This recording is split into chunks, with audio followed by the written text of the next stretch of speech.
And now we're going to go from the Philippines. We've been to Maryland and then to the Philippines. Now we're going to Germany. Hello. I'm not quite sure how to pronounce your name here. Is it Mateus? Matthias. Matthias. Matthias. And how may we help you today, Matthias? Yeah. Well, in short, the situation. I'm married 23 years. Mm-hmm. We have 4 children, 12 to 18. Mm-hmm.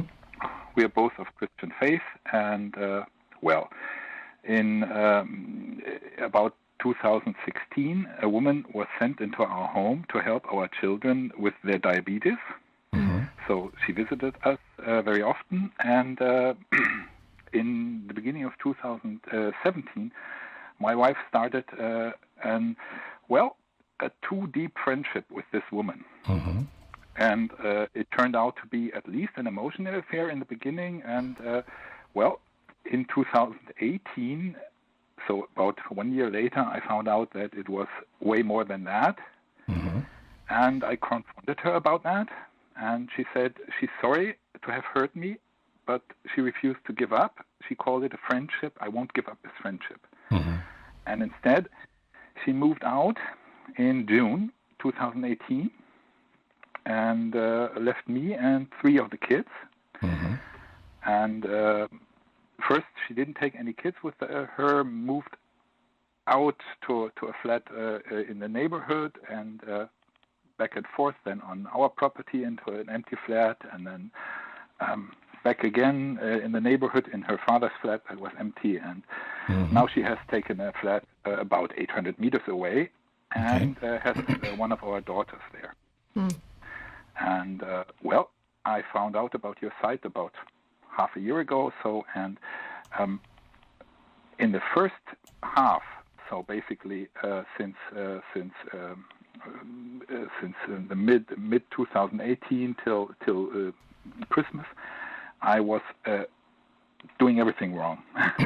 And so when my wife talked with me, I always brought up the subject of the affair, and that I didn't like that. And we went to counseling, to Christian counseling, and actually she went there 3 times, and she was told by the counselor that what she's doing is not good, and she didn't want to hear that.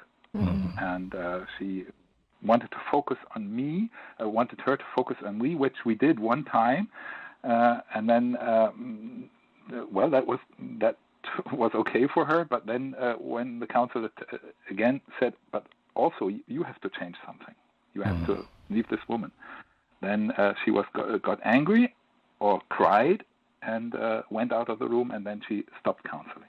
Right, and so when she first became involved, when she became first involved with this woman, has been how long ago? Was it 2017? Yeah, in the beginning of 2017. So about about a year and a half so far, something like that.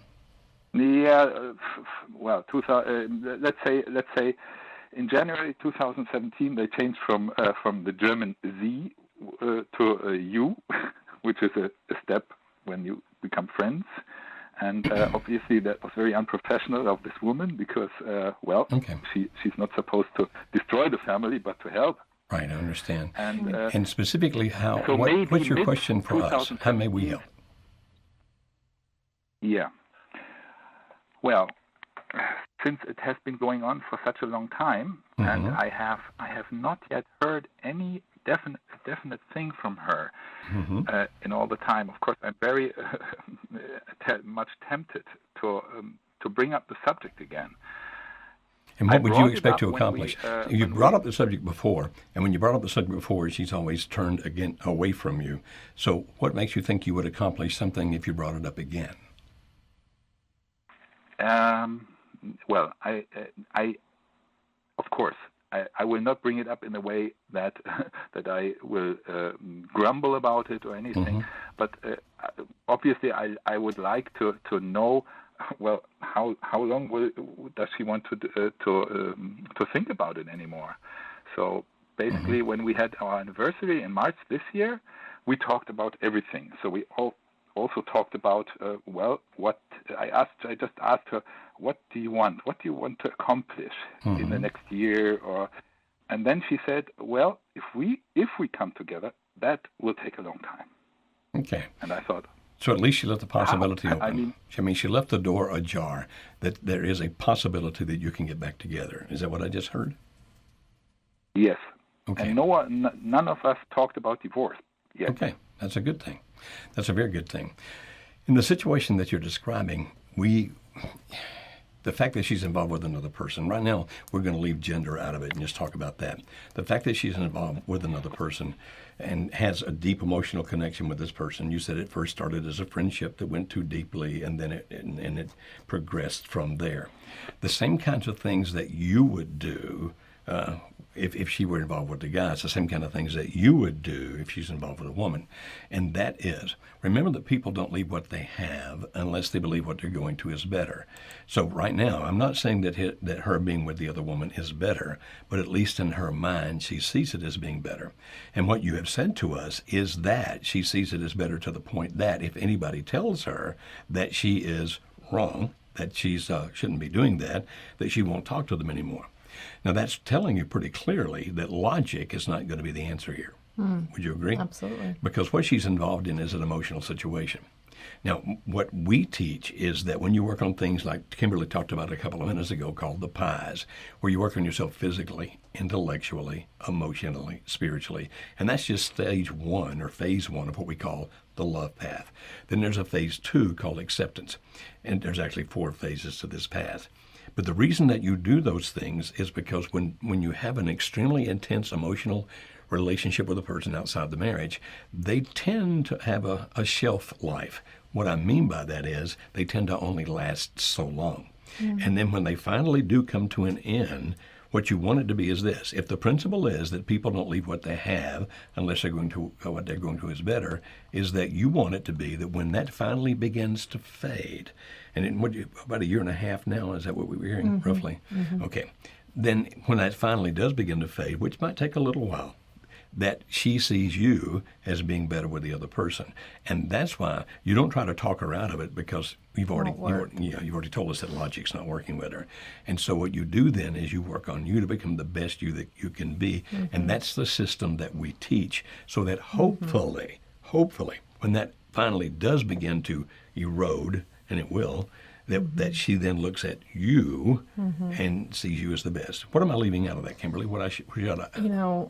I don't think you're leaving anything out, but some people might be listening to this, especially Matthias. I think that's how it's pronounced. Mm-hmm. And he might be thinking, but you don't understand, I've been waiting 1.5 years. Like, in his shoes and in the person's shoes that's in it, what we're saying is like, yeah, but here's everything else you need to understand onto why I need to do this differently or quicker or whatever that is. And we are not immune to what you are feeling and thinking in that moment. We understand that it's incredibly difficult to be patient during this process, to keep working on the pies, because some days it may feel like it's just monotonous. You're trudging along, you're trying to do everything, and there might not be any change.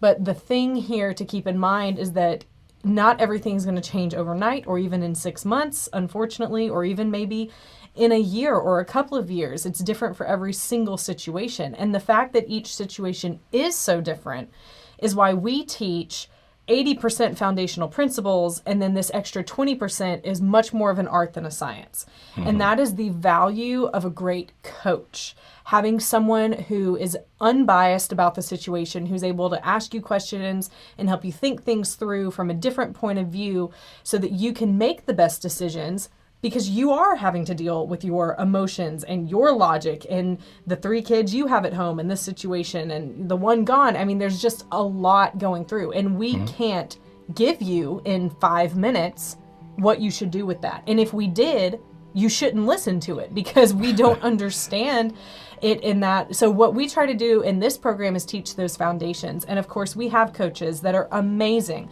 that walk with you through the whole process for however many weeks or months or whatever it comes. And since they're coaches, they coach you. They ask you questions. They don't tell you what to do, but they ask you things and help you think things through and make the best decisions that you can for your situation and what you're going through and your vision and goal for what you have for your future.